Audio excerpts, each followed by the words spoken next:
Did you know that 90% of people who consider themselves spiritual report feeling more resilient during life's toughest challenges? What if I told you that spirituality isn't about religion or mystical experiences, but actually represents the highest form of human thinking and consciousness?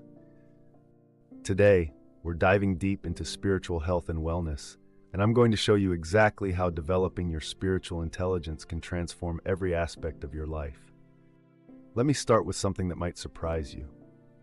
Spirituality isn't what most people think it is. It's not about sitting in meditation for hours or following specific religious practices. Instead, spirituality represents an elevated level of consciousness where you begin to see connections, patterns, and meaning that exist beyond surface-level thinking. Think of it as upgrading your mental operating system to process life from a much broader perspective. When we talk about spiritual health, we're really discussing your relationship with purpose, meaning, and your place in the larger tapestry of existence. It's about developing what I call expanded awareness, where you start recognizing that your thoughts, emotions, and actions ripple out into the world in ways you never previously considered. Here's where things get fascinating from a wellness perspective. Research consistently shows that people with strong spiritual health experience lower levels of anxiety, depression, and chronic stress. But here's the key insight. This isn't because spirituality magically removes life's challenges. Instead, spiritual thinking provides you with a framework for processing difficulties in ways that actually strengthen rather than diminish you. Let me explain how this higher-level thinking actually works. Most people operate from what we might call reactive thinking. Something happens, they react emotionally, and then they make decisions based on those immediate emotional responses. Spiritual thinking introduces what I call the pause principle. You develop the ability to step back and ask deeper questions. What is this situation trying to teach me? How can I respond from my highest self rather than my wounded self? What would love look like in this moment?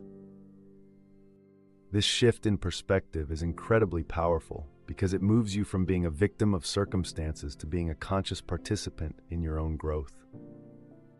You start seeing challenges as opportunities for expansion rather than obstacles to your happiness. This isn't toxic positivity or spiritual bypassing. It's about developing the mental flexibility to find meaning and growth potential even in difficult experiences. One of the most practical aspects of spiritual wellness is developing what I call connection intelligence. This involves recognizing your interconnectedness with others, nature, and the larger systems you're part of. When you truly understand that your well-being is connected to the well-being of others, your decision-making process naturally becomes more compassionate and wise. Here's a simple but profound practice that can immediately elevate your thinking. Start each day by asking yourself how you can contribute something positive to the world, even in small ways. This simple question shifts your focus from what you can get to what you can give, and this shift alone can dramatically improve your mental and emotional state. Another crucial component of spiritual health is developing inner stillness. In our hyper-connected world, we've lost touch with the wisdom that emerges from quiet contemplation.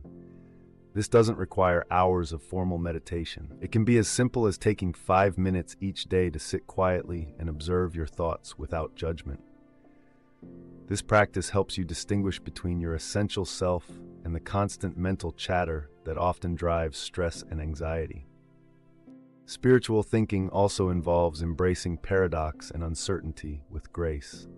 Higher-level consciousness understands that life contains contradictions and that not everything needs to be resolved or understood immediately. This acceptance reduces the mental strain that comes from constantly trying to control or figure out everything. Let's talk about practical implementation. Start by cultivating gratitude, but not the surface-level kind where you just list things you're thankful for. Instead, develop what I call deep gratitude, where you appreciate the lessons embedded in both positive and challenging experiences. This practice trains your mind to find value and meaning in all of life's circumstances. Another powerful practice is developing compassionate boundaries. Spiritual thinking doesn't mean being a doormat or saying yes to everything. Instead, it means making decisions from a place of wisdom rather than fear or people-pleasing. You learn to honor your own needs while also considering the impact of your choices on others. Here's something most people miss about spiritual wellness. It's not about achieving some permanent state of bliss or enlightenment. It's about developing the flexibility to navigate life's ups and downs with greater wisdom, compassion, and resilience. You'll still experience difficult emotions and face challenging situations, but you'll have a more sophisticated toolkit for handling them. The beautiful thing about developing spiritual health is that it creates a positive feedback loop. As you begin thinking from this higher level, you naturally make choices that align with your deepest values. These aligned choices lead to greater fulfillment, which reinforces your spiritual practices, which further expands your consciousness. Your spiritual health directly impacts your physical and mental health because it provides the foundation for how you interpret and respond to everything in your life. When you operate from this elevated perspective, stress becomes more manageable, relationships become more authentic, and you develop an unshakable sense of purpose that guides you through any storm. Remember, spirituality isn't about perfection or having all the answers. It's about embracing the journey of growth with curiosity, compassion, and wonder. Start where you are, use what resonates with you, and trust that your sincere intention to grow spiritually will naturally guide you toward the practices and insights that serve your highest good.